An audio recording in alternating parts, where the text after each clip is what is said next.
Hey everybody, what is going on? Hexlex here. Got another Master Duel video for you. Coming at you with some more Magistus Fairy Tale gameplay. We're going to start off with a going second 4-turn game up against Labyrinth. So we are going to have to end up playing through at least some amount of their back row here. 4 pieces of it to be specific, as they're going to set 4 and then pass right back over to us. Thought it might have been Stun or Odeon, but was actually kind of glad to see the Welcome Lab here, honestly. I'm going to use the Ash Blossom, and they're going to actually end up using Big Welcome Lab in response. This is exactly how I wanted things to go, right? Not only would I much rather use the Ash Blossom against the Welcome Lab, because this monster, or this effect doesn't bounce the monster back, but the Big Welcome Lab does, but now I not only got to make use of my Ash Blossom, but even my Fuelos on my turn. So, honestly, kind of an ideal scenario that I'm in so far. Because we'll not only get the draw off this Lady Lab summon, but then the Lady Lab gets bounced back to hand. Of course, she can just be summoned right back to the field, but especially now that we have Super Poly, it's really not a big deal at all. So Lady Lab's going to get summoned, and we're definitely going to make sure to chain, if possible, to their trap cards to make sure they're not getting the Lady Lab effect. Going to normal summon Luna and add the Match Giru, then we're going to use Ball in order to add Snow. Next, I'm going to special summon the Giru by her own effect, and then activate in order to add Once Upon a Fairy Tale in order to give myself a little bit more extension. Now I'm going to use the Match Giru to change the name of the Lady Lab into Prince of Fairies. Now granted, she is still a Fiend type monster. However, once we use the Metamorphosis, we can summon out the Weaver of Fairy Tales, and now her effect says that all Prince of Fairies on the field become spellcaster monsters. So now I'm able to use the Lady Lab as a material. My opponent's going to flip up the Dimensional Barrier here. Clearly they weren't very familiar with the deck, otherwise they definitely should have used this earlier, even in response to the Metamorphosis. But they're still going to use it now to negate my Weaver, and I'm definitely going to use the Super Poly right now as well. We're going to discard the Fairy Tale Snow, and then obviously I'm going to fuse away their Lady Lab, as well as my Fairy Tale Luna here. And here is Teller of Fairy Tales. Of course, the Dimensional Barrier resolving means that the Teller is going to be negated for the rest of the turn, so I don't actually have the Omni-Negate effect to counter this last face down card. I was a little concerned it might be like Karma Cannon or something, but even that wouldn't be too terrible. Ends up being Ice Dragon's Prison, but I can simply chain the Once Upon a Fairy Tale in order to, get a summon off of whatever they're trying to bring back. They're going to use Max C, but because it's the draw phase, I can't exactly use Droll and Lockbird here. I could have used Teller to negate Max C, but they're only going to get one draw here, and I can definitely just use the Teller later on to negate whatever other plays they might have. So I wasn't really that concerned about it. Turns out their only play is a normal summon Kuklok, go into Typhone. I can use the Fairy Tale Ball in order to not only negate the Typhone, but also rename it Prince of Fairies. And of course, because the Weaver is still in the field, this will also turn the Typhone into a spellcaster as well. Now here you saw they were actually trying to battle over the Teller, but thankfully she protects monsters from being able to be destroyed by battle. I mistakenly in a previous video said that, she could be battled over. I think I was mixing up her and Witcat. I thought for some reason she protected from card effects, but that's Witcat that protects your light Fairy Tales from being affected by activated effects. So yeah, my opponent realizing they can't really get over my board state here is just going to end up conceding. If they hadn't conceded, I probably just would have proceeded by going into Magistus plays, right? Even if I'm out of Fairy Tales stuff to do, I can definitely still just overlay Weaver plus Snow into Magistus Riliona, I think that's her name, the rank 4 that can summon a Magistus from deck. Then we could have gone to Zerora, equipped the Sky Crisis, and then swung in for lethal. So yeah, that's our first replay there, playing through Lab's Backrow. Even with a debarrier, calling the Fusion monster, we're still able to come out on top. Let's take a look at some more gameplay. Okay, so this time we're going to be up against Maliss. Been running into Maliss a lot more lately than I have in seasons past, which is like twice so far this season, but that's, again, more than I've been running into it in recent months. Not that I'm particularly sad about it. Okay, so here we don't really have too much going on, except we do have Perulia plus Metamorphosis, which is actually a full 1-card combo. I do show that, or 1.5, I should say.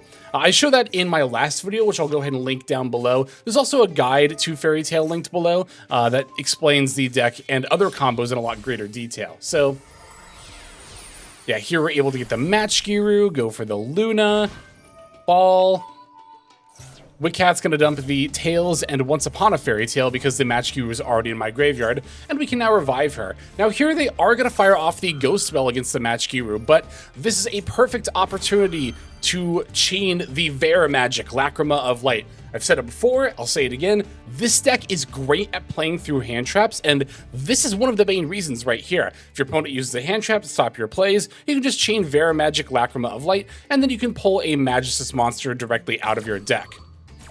Oh, and by the way, we do actually sometimes make use of the first effect. If you've already got Magistus plays online, then you can use the first effect to send Witchcrafter Ginny from your deck to the graveyard. You might be wondering why you want to do that. Well, we can use the second effect of Ginny because the Verre magic is always treated as a Witchcrafter card, and we can copy one of the effects. So that's a way of getting both effects in one turn, right? Again, you can use the first effect to dump Ginny, and then Ginny copies the second effect to summon a Magistus from deck. Here, though, we can just chain it to the hand trap, as mentioned.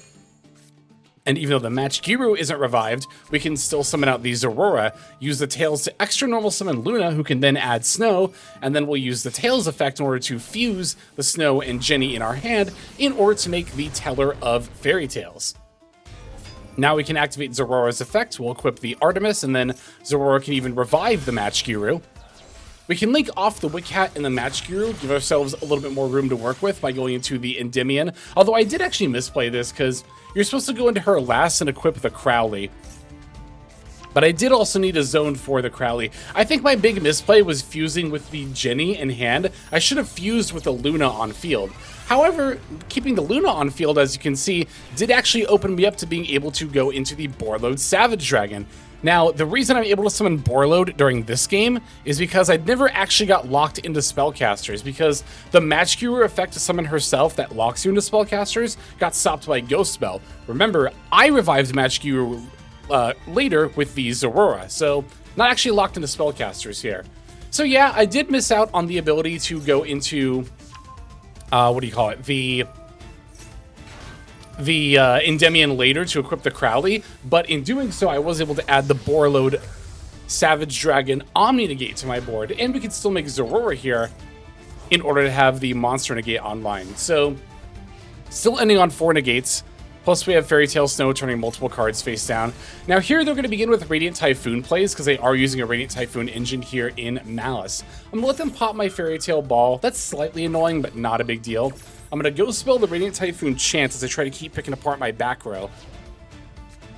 And then as they go to normal summon the Eldam here and then add Swen, they're going to next special summon Swen. Swen's going to add another Chant, I believe? Yes. And this is the point where I'm going to throw out my Fairy Tale Snow. Well, it'll be in response. It'll be after the resolution of this chant. There we go. Now we're going to throw out the Fairy Tale Snow. Turn one of these face down. That way they're not able to just go into a free... I thought they were going to go into Varun, but here they're planning on going to a rank 3 because it's Maliss, right? Or no, sorry, the Link 2 Cherubini. I always think it's a rank 3 because it needs level 3 monsters. But when they go to normal summon Dormouse, finally revealing that they are on Maliss, then I'm going to use the Once Upon a Fairy Tale to revive the Luna. Luna can bounce a monster. This effect can be negated by sending a card with the same name from the deck or extract to the graveyard. However, Dormouse is limited to 1, so they are not able to do that. And they're going to concede because they no longer have a normal summon. They have 3 cards left in hand. 2 of them are a Swen they can't use and a Dormouse they can't use. And I didn't use any of my negates. Borlode negate, Teller Omni negate, and Zorora Monster negate were all still online. I really like, when possible, to try to save my negates for last, because other disruptions like turning a monster face down or bouncing it comes with like a specific scenario where that kind of disruption is good, whereas an Omni negate is always going to be good. So if you see a window to use your non-negate disruption, try to make use of it then, and then if your opponent has something to chain to that, or if they have like a starter they've been holding in their hand the whole time, then you can just use your Omni negate there. Got a couple more games for you. Here is the next one. For this one, we're going to be up against Enneacraft, my public enemy number 1. I still think of all of the recent decks to have come out, like within the last year, Enneacraft is just my least favorite. I kind of despise playing against this deck, not going to lie. Thorn for a Tori Mar. Effect worse than a Floodgate, turning cards face down, never being able to turn them up. I've been on this rant before on this channel. I'll spare you from it. So, Unfortunately, here we don't have the best opening hand.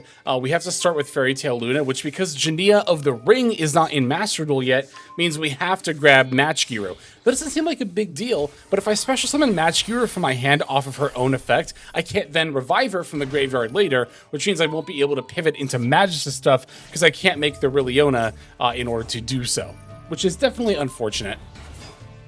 This is one of those games where, like, I'm actually kind of hoping my opponent uses a hand trap against me, right? Because I have not only the Verre magic, but also the Call By here. So if they threw out, like, a Maxi, or a Veiler, or an Ash Blossom or something, I could chain Verre magic, and then chain link 3 Call By to just negate it. I did end up fusing away one of the Drolls in hand. In hindsight, there wasn't really much of a point to doing that. Probably should have just kept it in hand, but we do get to use Droll and Lockbird against the Enneacraft searches here, which is going to get a quick concede from them. Always love to see it. Like I said, I despise playing against this deck, and I do not mind at all throwing out their Silver Bullet in order to stop them. But the main reason I kind of wanted to show this game is just kind of highlight how it is a little bit rough sometimes if you only open Fairy Tale Luna. Unfortunately, with Magistus Fairy Tale currently where it's at in Master Duel, no Jania of the Ring, no Endymion support, no Charmer and Quartet, you are sometimes limited in the scope of what you're able to put out. So this is, I think, about as good as you can do with only opening Luna and no other cards to start your plays with. Again, if they had actually thrown out a hand trap here, it would have improved my board, but that Verre magic just kind of sat in my hand. Not that it really ended up mattering anyway. All right, got one last replay to show you, and then we will finish off by showing you the deck list. And this final replay is going to be up against Fiendsmith Kashtira. Just a pretty standard Kashtira deck, just also playing a Fiendsmith engine. I don't really feel like they blend that well, but hey, there are worse combinations you could have for sure. Okay, so here we have Matchgiru plus Metamorphosis. Not bad at all. We're going to use the Giru for Ball. Activating the Ball, we're going to grab the Luna, and then of course we can Metamorphosis. I could have also potentially led with the Rilliona in order to try to find the Verre magic and then Metamorphose her, but I really wanted this Matchgiru to get in the graveyard. Thankfully, the Matchgiru did end up in the graveyard and not anywhere else because my opponent is actually going to hit me with the Shifter. Shifter is brutal for this deck. It's absolutely devastating. It is easily the most hard counter to Fairy Tale you could find. I'm going to try to make some plays under Shifter here just to see what I can get away with.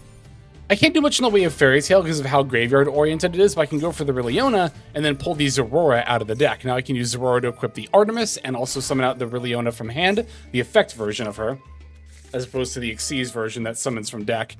Now we can use Spenta to find Crowley. We're going to go for the Crowley here. Crowley F, we're going to fuse with the Rilliona, and that will allow us to make the Zorora. Now I can link away the Zorora and Rilliona in order to make the link to Endymion, the Crescent Magistus. And then we can use that to actually equip the Crowley from our banishment, which looks like a really solid setup, right? Because obviously the Endymion can summon the Crowley, or rather add it to hand during my opponent's turn. Crowley then special summons itself, fuse with the Endymion to make the invoked Makaba. But there's definitely a pretty huge problem with this that I didn't realize as I was setting up my board. That's the fact that Zorora, in order to negate a monster, has to send a card to the graveyard as cost, which I cannot do under Dimension Shifter. And similarly, this invoked Makaba that I'm about to make does not actually discard in order to negate. It also has to send from the hand to the graveyard as a cost. It'll come up here in a second. I'll click on it to show you.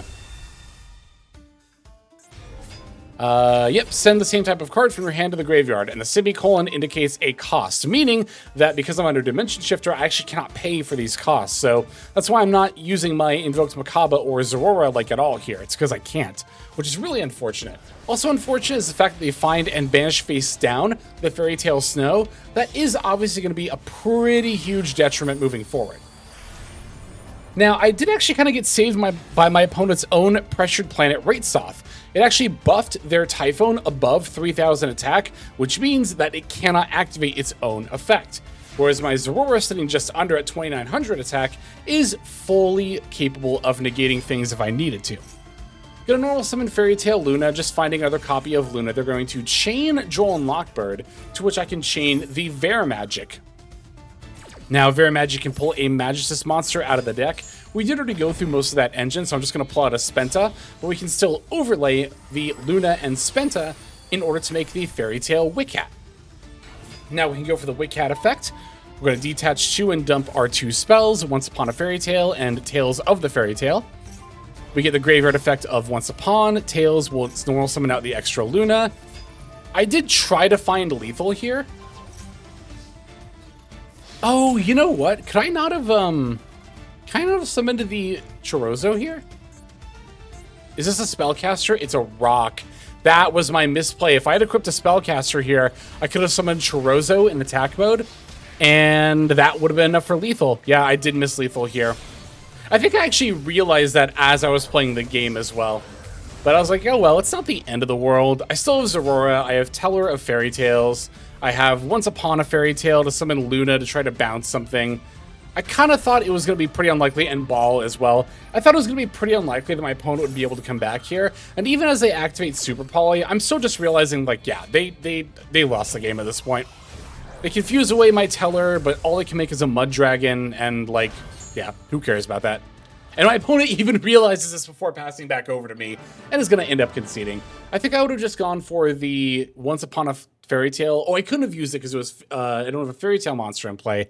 That's right. Oh, and Snow is banished face down. There's actually not necessarily a guarantee I would have had lethal on the next turn, but I think it would have been reasonably likely enough. So anyway, there's the gameplay. Let me show you the deck list, and then we will finish off. Okay, so here is my current list for Magistus Fairy Tale. It's the same as from the previous video, because I played these games also on day 1 of the pack being live. So, again, if you want to check out those other games, I'll link that down below, as well as my full Magistus Fairy Tale guide, where I break down every new card, show you some more combo lines, talk about counters, all that fun stuff. But yeah, I've been pretty satisfied with this iteration so far. I really, really like the Metamorphosis. Having a full playset really helps buff consistency. You know, even those hands where you only open Fairy Tale Luna, and normally you would only be able to end on, like, Teller and pretty much nothing else. If you have Metamorphosis, that hugely extends your ability in order to be able to make more plays. So definitely really like having that playset. I have also heard, I got a comment recently about, there's apparently another version floating around that's pretty popular that makes use of, like, dimensional fissure and more hand traps, so there might be even more control-y ways of playing this deck. But I think I'm going to continue to test iterations like this moving forward. Like I said, I've just been very satisfied with it so far. Yeah, as I mentioned before, I only pulled 1 Match Guru and 1 Teller. I think in a perfect world, I would be on 2 copies of each of these cards, but at the same time, I think 1 has been serving me well enough that I don't particularly feel the need to craft a second copy of each, so don't feel like you need them. I saw one crafting guide floating around that was like, oh, you should craft 3 Match Guru. That is definitely a mistake. In my research, looking at TCG and OCG deck lists, did not find a single list that was playing 3 Match Guru, and it's not like she's a starter anyway, and, you know, using the effect from hand to special summon as mentioned is also not really that great, because then you can't summon her from the graveyard later. So I'd say 1 to 2 copies is perfectly fine. Again, honestly, in a perfect world, I would like a second copy, but I'm not really too sad that it's not here either. Probably would just drop the 3rd Fairy Tale Ball for the 2nd Match Guru, and if I had a 2nd Teller, honestly, you could probably just cut Sea Monster of Theseus as a Super Poly target. I mean, it's nice to have against, you know, Cool Tune, but I haven't really had it be the deciding factor in any of my games. But yeah, like I said, I'm still pretty optimistic for Magistus Fairy Tale, like I said in my previous video, that is. Even though it is still missing a lot of the support that will make it a lot stronger, I think the current iteration here in Master Duel is still a pretty decent tier 3 deck. But as we get, again, Genia of the Ring, Charmers and Quartet, and the Endymion support, I would definitely expect this to get a massive buff in power level, because this is also the only format where Instant Fusion and 3 Metamorphosis are legal, which again are huge buffs for this follow-up Fairy Tale support. But yeah, for the time being, that's pretty much going to do it for now. Thank you, as always, for checking out the deck and the gameplay here. Super appreciate that, as well as I appreciate you watching all the way to the end of the video. A great way to support any smaller YouTube channel like my own. But that will do it for now, and speaking of support, we still have to thank our YouTube members and Patreon subscribers. So let's move on to the outro so we can do that. Hey everybody, Hexlex here. Thank you so very much for watching all the way to the very end of the video, which by the way is one of the best ways to support the channel. Speaking of supporting the channel, take a look at the names on screen. These are folks who have been so generous as to either join as a YouTube member or subscribe over on patreon.com/Hexlex to support. There's also perks for doing so. If you would like to see YouTube videos early, as well as some exclusive videos that get uploaded to YouTube, but for one reason or another I decide not to publish, definitely go ahead and hit that join button to see content early, as well as some exclusive content. If you're looking for more exclusive content, over on patreon.com, I upload exclusive videos that are not posted on YouTube just about every single day. Whether you choose to subscribe over on Patreon, join as a YouTube member, or simply continue to watch, your support is greatly appreciated. Thank you so very much. But for now, this is Hexlex. I am signing out, and I hope that you have a fantastic day.